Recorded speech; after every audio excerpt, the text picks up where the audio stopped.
Bismillahirrahmanirrahim. Assalamualaikum warahmatullahi wabarakatuh. Perkenalkan, nama saya Kusmadi Saleh Ardin.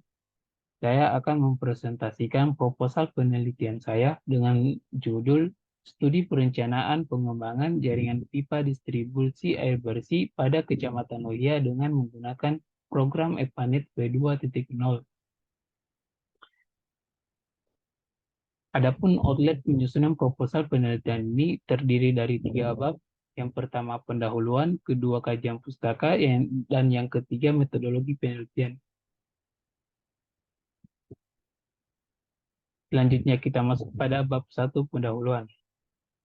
Yang pertama ada latar belakang.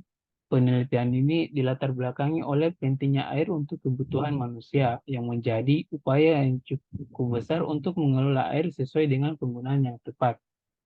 Permintaan akan kebutuhan air bersih akan selalu meningkat, yang berkaitan dengan adanya peningkatan jumlah penduduk, peningkatan taraf hidup penduduk, dan pembangunan kota atau kabupaten. Sehingga untuk itu diperlukan upaya pengembangan dan perencanaan sarana infrastruktur unggulan penyediaan air bersih agar dapat menyeimbangkan kebutuhan air di masa mendatang.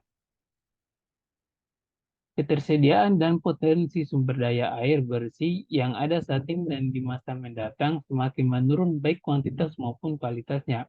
Hal ini berbanding terbalik dengan pertumbuhan penduduk khususnya pada daerah pedesaan. Contohnya, masyarakat Kecamatan Lohia yang bersifat heterogen. Dalam hal ini terdiri dari pegawai, wira swasta, dan petani sebagai profesi mayoritas. Berdasarkan data Badan Pusat Statistik, Kabupaten Muna, Kecamatan Lohia dalam hal ini Desa Lakarinta, Korihi, dan Mantobua memiliki total luas wilayah sekitar 5,18 km bujur sangkar dengan jumlah penduduk 6.763 jiwa pada tahun 2017 dan 6.813 jiwa pada tahun 2018. Selanjutnya identifikasi masalah, yaitu kondisi existing di lapangan menunjukkan bahwa penyaluran air bersih oleh PDAM unit Loja belum sepenuhnya optimal. Hal ini disebabkan oleh beberapa hal, antara lain, yang pertama kebocoran pipa, yang kedua topografi Kecamatan Lohia, yang ketiga tidak adanya katup. Dalam hal ini, Kecamatan Lohia memerlukan analisis proyeksi kebutuhan air bersih, jumlah penduduk, serta jaringan pipa yang digunakan agar pelayanan kebutuhan air bersih sesuai dengan potensi yang ada. Selanjutnya, rumusan masalah dan tujuan. Terbagi menjadi 2. Yang pertama, berapa kebutuhan air bersih yang dibutuhkan di Kecamatan Lohia pada tahun 2033. Selanjutnya, bagaimana hasil evaluasi jaringan distribusi pipa air bersih PDAM unit Lohia di Kecamatan Lohia pada kondisi pengembangan tahun 2033 dengan program EPANIT V2.0. Selanjutnya, tujuan penelitian juga terbagi menjadi 2. Yang pertama, untuk mengetahui jumlah kebutuhan air bersih yang dibutuhkan di Kecamatan Lohia pada tahun 2033. Selanjutnya, untuk mengetahui hasil evaluasi perencanaan jaringan distribusi pipa air bersih PDAM unit Lohia di Kecamatan Lohia pada kondisi pengembangan tahun 2033 menggunakan program EPANIT V2.0. Selanjutnya, untuk manfaat penelitian ini dibagi menjadi 3. Yang pertama, untuk instansi atau institusi eh, dapat menjadikan sebagai upaya strategi mengatasi permasalahan yang ada. Yang kedua, bagi peneliti itu sendiri dapat menambah wawasan dan pengalaman yang timbul dalam pengembangan perencanaan jaringan pipa ini. Selanjutnya, dapat menjadi literatur bagi penelitian yang berminat di masa yang akan datang.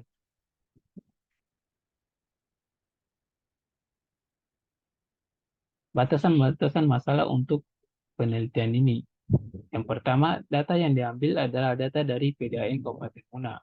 Selanjutnya, tidak menganalisa kualitas air bersih yang digunakan dalam pemenuhan kebutuhan air bersih. Kemudian, studi desain perencanaan hanya meninjau existing jaringan pipa distribusi air bersih yang sudah ada. Tidak meninjau analisis biaya atau RAB, dan kebutuhan air bersih dihitung berdasarkan proyeksi kebutuhan air bersih hingga tahun 2033. Penelitian terdahulu dapat kita lihat bahwa penelitian semacam ini sudah dilakukan terlebih dahulu, tetapi memiliki persamaan dan juga perbedaan. Dapat kita lihat langsung pada tabel ini.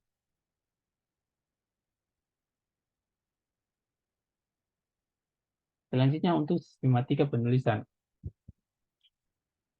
Seperti pada umumnya, sistematika penulisan terdiri dari 5 bab. Bab 1 pendahuluan, bab 2 landasan teori, bab 3 metodologi penelitian, bab 4 hasil dan pembahasan, serta bab 5 penutup. Oke, masuk bab 2 landasan teori. Yang pertama, proyeksi jumlah penduduk. Analisis proyeksi jumlah penduduk digunakan untuk memperkirakan jumlah populasi penduduk suatu wilayah untuk beberapa tahun ke depan dan menjadi dasar dalam analisis tingkat kebutuhan air bersih pada suatu wilayah dan dalam kurun waktu rencana dan dipengaruhi oleh beberapa faktor antara lain. Yang pertama, populasi penduduk suatu wilayah. Kedua, laju perkembangan penduduk dan lama waktu proyeksi.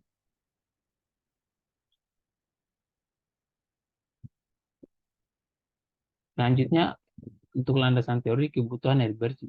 Kebutuhan air bersih adalah jumlah air yang dibutuhkan untuk melayani kebutuhan penduduk pada suatu wilayah tertentu. Jadi, dalam hal ini, saya meneliti kebutuhan air bersih yang akan digunakan untuk Kecamatan Luhia. Dalam memproyeksi jumlah kebutuhan air bersih dilakukan berdasarkan perkiraan kebutuhan air untuk berbagai macam kebutuhan dengan perkiraan kehilangan air. Kebutuhan dan pemakaian air bersih berbeda-beda dan dipengaruhi oleh ciri-ciri penduduk itu sendiri, iklim, permasalahan lingkungan hidup, perdagangan, industri, ukuran kota, dan bahkan iuran serta kebutuhan konservasi air.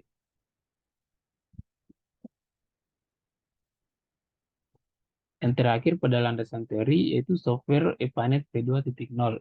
Ialah software yang akan digunakan pada penelitian ini.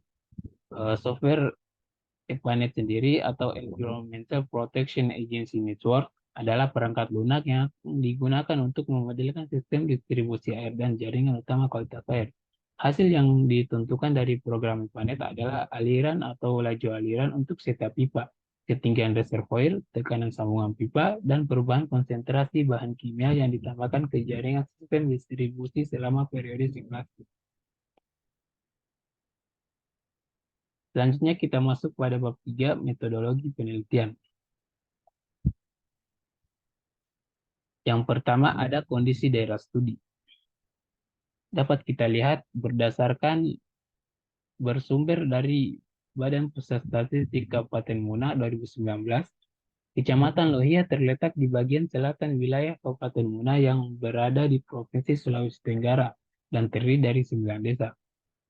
Adapun luas wilayah Kecamatan Lohia sekitar 49,81 km bujur sangkar dengan jumlah penduduk sekitar 14.825 jiwa dengan kepadatan penduduk 298 jiwa per kilometer bujur sangkar.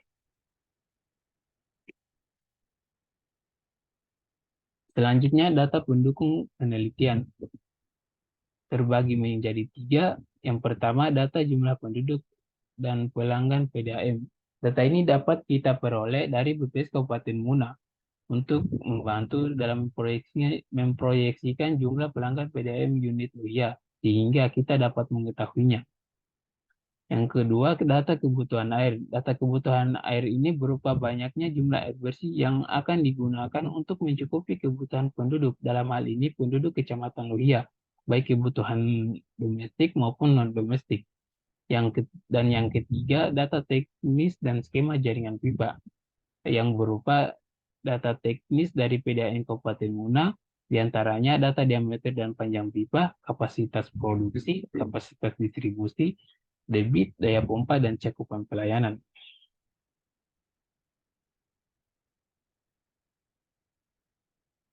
Selanjutnya yaitu tahap penyelesaian penelitian. Sini terbagi menjadi 3. Yang pertama, proyeksi jumlah penduduk. Dalam hal ini menguji hasil proyeksi dengan uji kesesuaian. Selanjutnya menghitung kebutuhan air bersih. Yang kedua, analisa sistem perpipaan.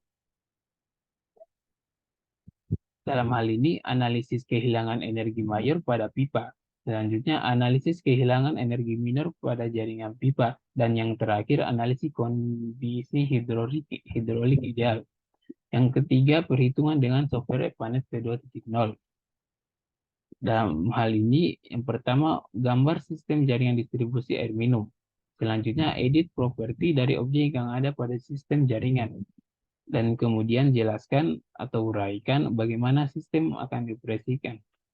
Kemudian pilih satu set pilihan analisa dan jalankan analisa hidroliknya, serta tampilkan hasil analisa. Kemudian dapat kita lihat pada bagian ini yaitu bagian alir penelitian. Dimulai dari pengumpulan data yang berupa data primer atau data sekunder, terus dianalisis data, hingga menghasilkan pembahasan dan kesimpulan. Yang terakhir, tabel rencana jadwal waktu penelitian. Dapat kita lihat dimulai dari September dan rencana pada Januari akan selesai. Sekian dari saya, lebih dan kurangnya mohon dimaafkan. Wabillahi taufiq wal hidayah. Wassalamualaikum warahmatullahi wabarakatuh.